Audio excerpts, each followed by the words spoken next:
We're joined now by Dr. Haywood Brown, ACOG's immediate past president, to talk about the fourth trimester, which is becoming the more commonly used term for postpartum. Dr. Brown, it's great to see you. It's great to see you as well. Thank you. So this new paradigm that ACOG wants everyone to learn about is really your presidential initiative from your term. Talk to us about what it is.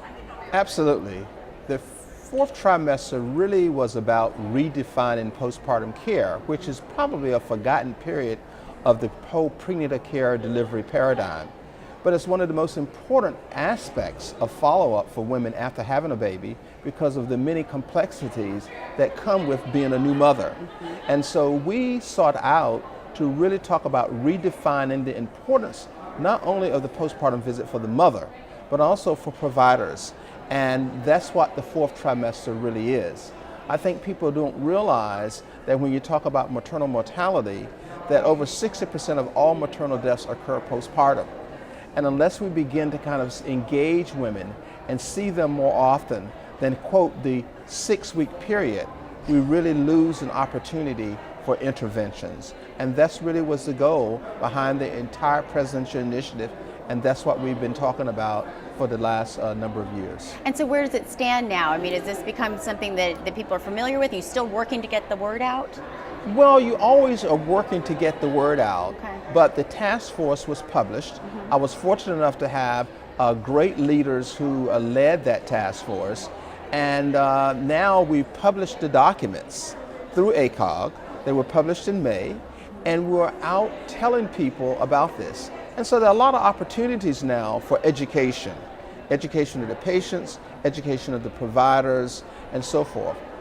The reason it's also so important is because, of rural access to care issues. Women who have a baby don't just live in big cities, they live in rural communities. They have many barriers as to why they might get back in for that visit. And so we need to have them to appreciate why coming in for that visit is so important, and for providers to appreciate why certain women need to be followed up sooner.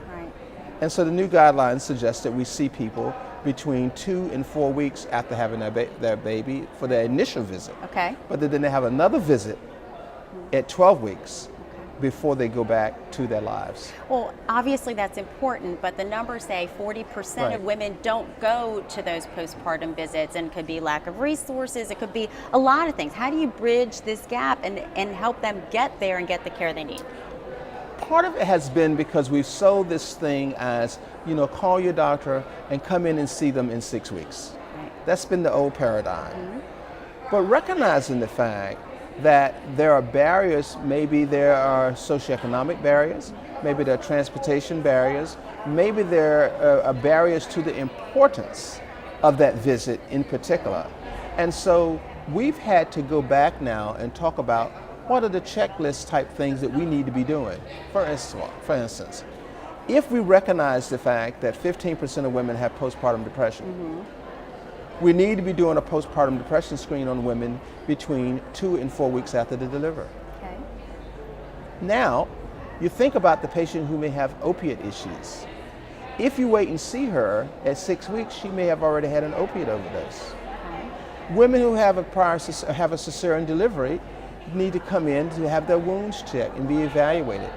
We already know that women who have hypertension and have preeclampsia, the guidelines suggest that they should all come in within 72 hours or 7 days of having their event in the hospital. Okay. So it really is about education. Okay. If you're at risk of having a blood clot, you need to be coming in to be seen.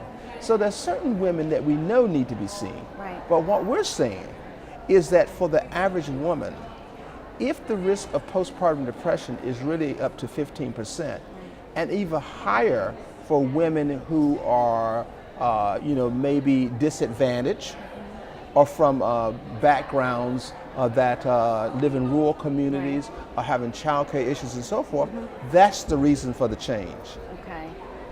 You ask, how can we accomplish it? Yeah, that's the hard part. Well, it really becomes a re-education. Okay. We need to talk about the importance of postpartum care during the prenatal care period. Okay. Then we need to make sure that patient makes her appointment for her postpartum visit prior to the end of her pregnancy. So think about it. If you make that appointment within 6 weeks of the due date, the patient will get that appointment within 3 weeks to 4 weeks. Just think about it that way. If you plan it around that. So just like I'm having a follow-up visit, just like I do with my doctor. Just like you take the baby to the pediatrician Exactly. right away, Exactly. too. All right, if there's one thing you want your fellow members to take away with them from this year's ACOG, what would it be? The issue of recognizing the importance of follow-up,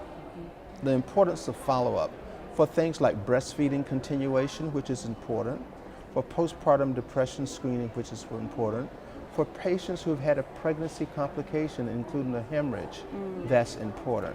And so that's what we want them to take away from it.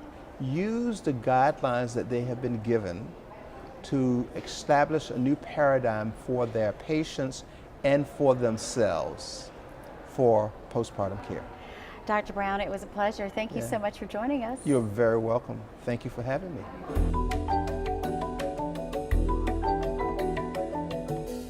ACOG TV has all the coverage you want with the big events and key newsmakers. Be sure to check out our content, which is updated each day here on YouTube from the ACOG 2019 meeting here in Nashville.